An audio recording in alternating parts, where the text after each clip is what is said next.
एक ऐसे एक्टर जिनके गुड लुक्स को देखकर लड़कियां आ ही भरती थीं, तो एक इंटरनेशनल मॉडल जिन्हें सिर्फ एक हिट फिल्म ने रातों रात स्टार बना दिया। तो फिर ऐसा क्या हुआ कि अपने जमाने के हार्ड थ्रोब एक्टर ए लिस्टर एक्टर्स की कैटेगरी में अपनी जगह नहीं बना सके? ये चॉकलेट बॉय बॉलीवुड का सुपरस्टार बनने की रेस में कहीं पीछे रह गया। क्या यह इंडस्ट्री पॉलिटिक्स के दांव पेच में उलझ गए या इनकी चॉइसेस ने इन्हें किनारे कर दिया?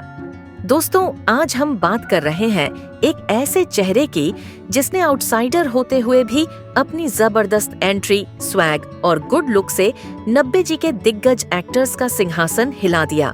ये कहानी है दीनू मोररिया की, जिन्होंने बहुत ही कम समय में स्टारडम का स्वाद भी चखा और फिर इन्हें दूध में गिरी मक्खी की तरह बॉलीवुड से बाहर कर दिया गया और ये आज भी इंडस्ट्री में वापसी करने का प्रयास करते हुए नजर आते हैं। स्वागत है आपका बॉलीवुड के चर्चे के इस एपिसोड में।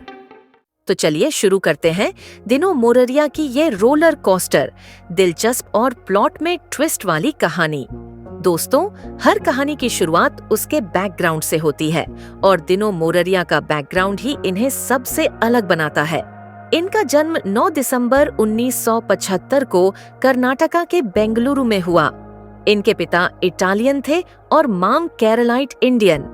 इस मिक्स्ड हेरिटेज ने इन्हें एक ऐसी एग्जॉटिक और स्ट्राइकिंग लुक दी जो उस दौर में इंडिया में कम ही देखने को मिलती थी। इनकी जिंदगी के शुरुआती 11 साल इटली में गुजरे, जिसके कारण यह इटालियन कल्चर में भी रच बस गए। जब इनका परिवार इंडिया लौट आया तो इन्हें एक नए देश, एक नई सोसाइटी में एडजस्ट करना पड़ा। इस वजह से दीनू मोररिया इंग्लिश, हिंदी और इटालियन के साथ साथ कन्नड़, फ्रेंच और पुर्तगाली जैसी कई भाषाएं भी बोल लेते हैं। बोर में इन्होंने बोर मिलिट्री स्कूल और क्लेरेंस हाई स्कूल से अपनी पढ़ाई पूरी की। मिलिट्री स्कूल के डिसिप्लिन ने शायद इनके अंदर वो रेलियंस और मजबूती भरी जिसकी इन्हें आगे चलकर अपने करियर के उतार चढ़ाव में सख्त जरूरत पड़ने वाली थी। सेंट जोसेफ कॉलेज से ग्रेजुएट होने के बाद इनकी चार्मिंग पर्सनालिटी और गुड लुक्स ने इन्हें उस रास्ते पर ला खड़ा किया जहां से ग्लैमर की दुनिया साफ दिखती थी, यानी मॉडलिंग। 90 का दशक इंडिया में लिबरलाइजेशन का दौर था। नए इंटरनेशनल ब्रांड्स आ रहे थे, फैशन इंडस्ट्री बूम कर रही थी और देश को नए चेहरों की तलाश थी। इस दौर में दीनू मोररिया ने मॉडलिंग में कदम रखा और एक आंधी की तरह छा गए। ये वो वक्त था जब मिलिंद सुमन, अर्जुन रामपाल और जॉन अब्राहम जैसे सुपर मॉडल्स रैंप पर राज कर रहे थे और दीनू ने इस लीग में अपनी एक अलग जगह बनाई। इनकी किस्मत ने भी इनका पूरा साथ दिया। साल 1995 में इन्होंने प्रेस्टिजियस ग्लैड्रैग्स मैन हंट कॉन्टेस्ट जीत लिया, जो उस वक्त मॉडल्स के लिए बॉलीवुड का एंट्री टिकट माना जाता था। इसके बाद इन्होंने सिंगापुर में हुए मैन हंट इंटरनेशनल कंपटीशन में इंडिया को रिप्रेजेंट करते हुए सेकंड प्लेस हासिल की। ये एक बहुत बड़ी जीत थी और इसने इन्हें देश के टॉप मॉडल्स की कैटेगरी में ला खड़ा किया। इनके गुड लुक्स और हल्की दाढ़ी वाले मासूम चेहरे के कारण मीडिया ने इन्हें चॉकलेट बॉय का टैग दे दिया और यह टैग इनकी पहचान बन गया। ये कई बड़े ब्रांड्स और डिजाइनर्स की पहली पसंद बन गए। इनका चेहरा हर मैगजीन और टीवी स्क्रीन पर नजर आने लगा और एस्पिरेशन का प्रतीक बन गए। मॉडलिंग की दुनिया में दीनू मोररिया एक अनडिस्प्यूटेड स्टार थे और ऐसे में फिल्म इंडस्ट्री की नजर इन पर पड़ना लाजमी ही था। मॉडलिंग में टॉप पर पहुंचने के बाद हर सुपर मॉडल का अगला सपना बॉलीवुड ही होता है। दीनू का भी यही था। इनका पहला एक्टिंग असाइनमेंट था पॉपुलर टेलीविजन सीरीज कैप्टन वम, जिसमें इन्होंने मिलिमन के साथ सोनिक का कैरेक्टर निभाया। इसके बाद साल 1999 में इन्होंने फिल्म प्यार में कभी कभी से बॉलीवुड में अपना ग्रैंड डेब्यू किया, जिसमें इनके ओनोजिट रिंकी खन्ना थी। यह एक youth centric college romance film थी। फिल्म की कहानी भले ही सिंपल थी, लेकिन इसके म्यूजिक डायरेक्टर विशाल शेखर की जोड़ी ने कमाल कर दिया। इस फिल्म के गाने खासकर टाइटल ट्रैक और मुसम्मुसी हांसी चार्ट बस्टर साबित हुए। ये गाने आज भी 90 के नॉस्टैल्जिया का एक अहम हिस्सा बन गए हैं। दोस्तों, इन गानों के जरिए दिनों अपने फ्रेश लुक्स और मॉडल फिजिक के साथ नौजवानों के दिलों में उतर गए। इन्हें इस फिल्म के लिए Zee cine award for best male debut के लिए नॉमिनेशन भी मिला और इनके पोटेंशियल को सबने नोटिस किया। हालांकि यहाँ सब कुछ परफेक्ट नहीं था। गाने सुपरहिट थे, दिनों को नोटिस भी किया गया, लेकिन फिल्म बॉक्स ऑफिस पर ठंडी पड़ गई। एक सुपर मॉडल के डेब्यू से जिस ब्लॉकबस्टर की उम्मीद थी वह पूरी नहीं हो सकी और यहीं से इन पर ओनली गुड लुक्स मॉडल वाला ठप्पा लगने का खतरा मंडराने लगा, जिससे बचना हर मॉडल टर्नड एक्टर के लिए सबसे बड़ी चुनौती होती है। पहली फिल्म के मिले-जुले रिस्पांस के बाद डिनो मोरिया के करियर को एक ऐसे झटके की जरूरत थी जो सबको हिला दे, और यह तूफान आया साल 2002 में। विक्रम भट्ट की डायरेक्शन में बनी और महेश भट्ट द्वारा लिखित हॉरर थ्रिलर राज ने सब कुछ हमेशा के लिए बदल दिया।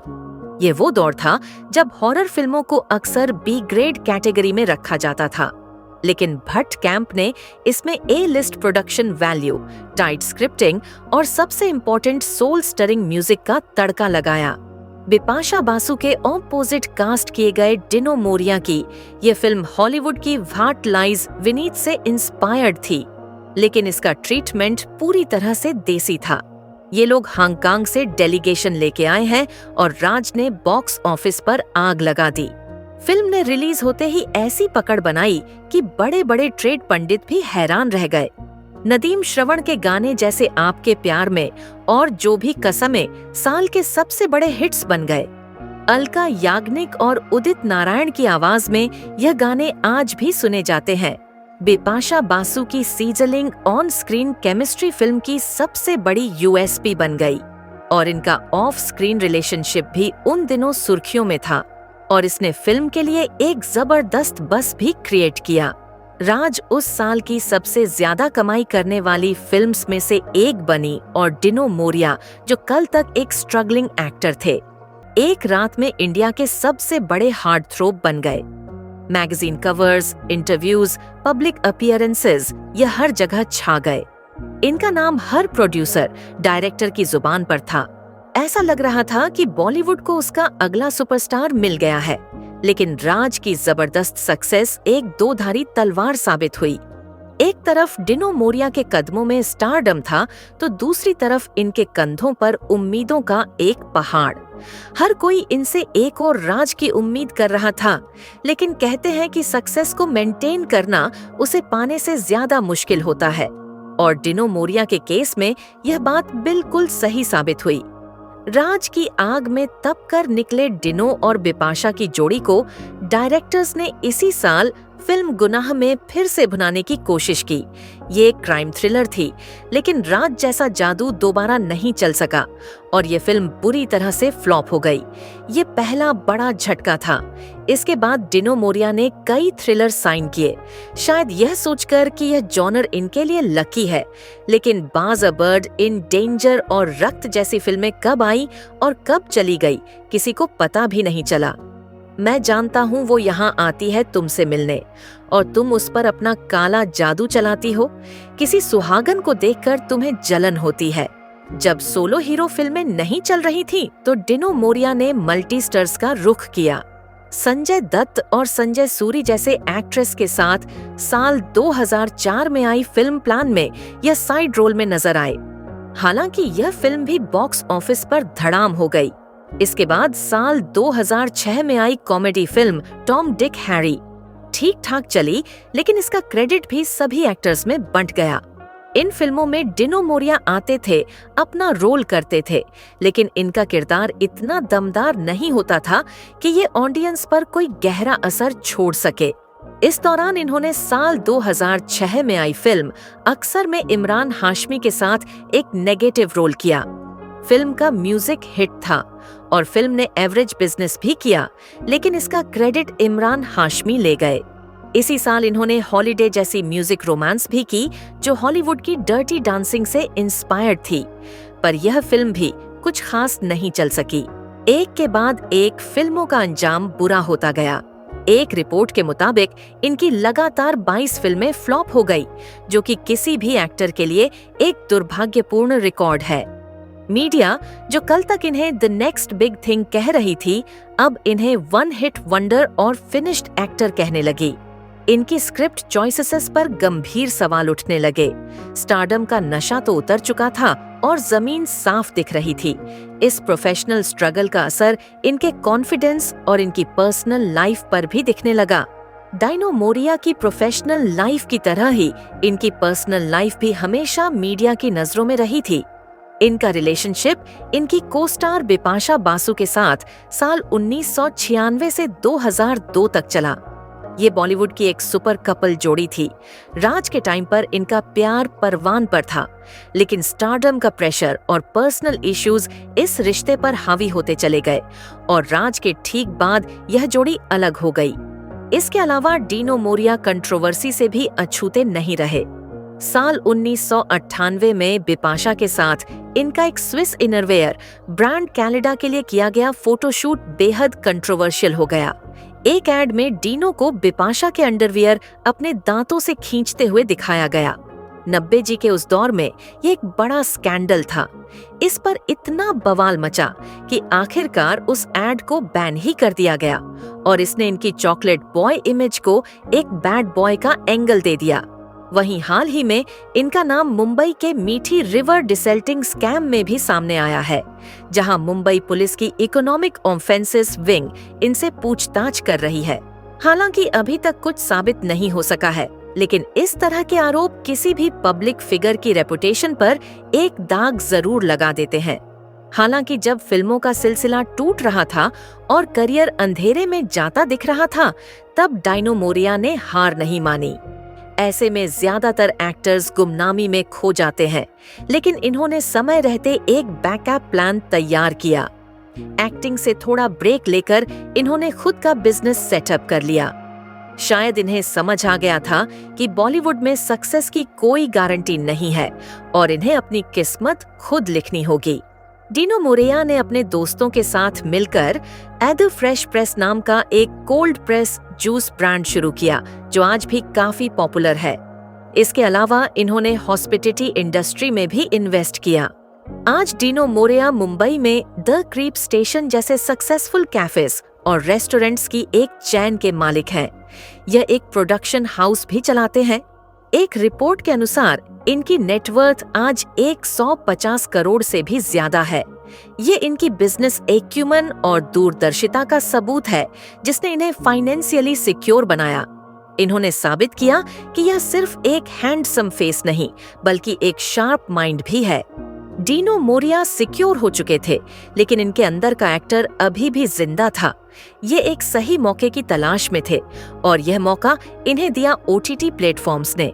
सालों तक बड़े पर्दे से दूर रहने के बाद डाइनो मोरिया ने OTT पर एक ऐसी शानदार वापसी की जिसकी उम्मीद किसी ने नहीं की थी। इनकी यह second inning mental hood, hostages और तांडव जैसी सीरीज से शुरू हुई, जहां इनके काम को काफी पसंद किया गया। पर सीधी साधी बची कहां है तेरी असली तूफान तो अभी बाकी था। ये तूफान आया साल 2021 में निखिल आडवाणी की मैग्नाम ओप सीरीज द एम्पायर के रूप में। इस सीरीज में डीनो मोरिया ने रुथलेस कनिंग और शातिर उज्बेक वॉरलॉर्ड शेबानी खान का नेगेटिव किरदार निभाया, जिसे ऑडियंस ने खूब पसंद किया। अपनी चॉकलेट बॉय इमेज को पूरी तरह से तोड़ते हुए डीनो मोरिया इस किरदार में ऐसे गुस्से कि देखने वाले दंग रह गए। इनकी आंखों में वो दरिंदगी और इनकी बॉडी लैंग्वेज में वो क्रूरता दिखी, जिसने शेबानी खान को पर्दे पर जीवंत कर दिया। ये इनकी लाइफ की बेस्ट परफॉर्मेंस मानी जाती है। इस परफॉर्मेंस के लिए इन्हें क्रिटिक्स और ऑडियंस दोनों से जबरदस्त तारीफें मिली और इन्होंने बेस्ट सपोर्टिंग एक्टर के कई अवार्ड्स भी जीते। द एम्पायर ने साबित कर दिया कि डाइनो मोरिया एक पावर हाउस परफॉर्मर है, लेकिन एक सवाल अभी भी बाकी था कि क्या यह बड़े पर्दे पर यानी मेन स्ट्रीम कमर्शियल सिनेमा में अपनी जगह वापस पा सकते हैं। और इस सवाल का जवाब ऑडियंस को हाल ही में मिला, जब साल की सबसे बड़ी कॉमेडी फिल्मों में से एक यानी हाउसफुल 5 रिलीज हुई। अक्षय कुमार, रितेश देशमुख, अभिषेक बच्चन और संजय दत्त जैसे सितारों से सजी इस मैसिव मल्टी स्टारर फिल्म में डीनो मोरिया का भी एक अहम रोल था रिपोर्ट्स के मुताबिक फिल्म ने अपने पहले वीकेंड में ही दुनिया भर में लगभग 100 करोड़ से ज्यादा की कमाई का आंकड़ा पार कर लिया और सुपरहिट साबित हो चुकी है।